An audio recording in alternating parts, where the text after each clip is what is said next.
Výstava se zaměřuje na vizualizaci slova v současném výtvarném umění. To byl taky klíč pro výběr jednotlivých autorek a autorů, kteří jsou na téhle výstavě zastoupeni. Dominantou výstavy je interaktivní projekt Dušana Záhoranského. Najdete tady intimní práce Jana Nálevky, videa Tomáše Svobody, dvojici Unconductive Trash nebo Kundy Crew.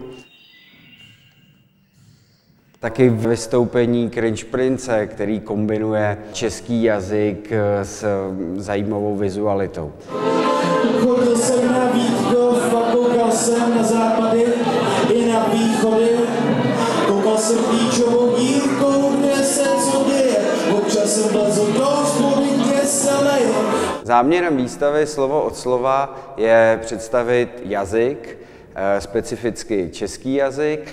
Je to něco posvátného a zakonzervovaného, nebo funguje jazyk spíš jako živý organismus a nástroj komunikace mezi generacemi. A nezaslouží se výuka českého jazyka výraznou obměnu? Tohle jsou témata, která chceme touhle výstavou otevřít. Pracujeme na ní s profesionály, s odborníky zaměřenými na český jazyk a chceme jim dát v tomhle prostoru místo.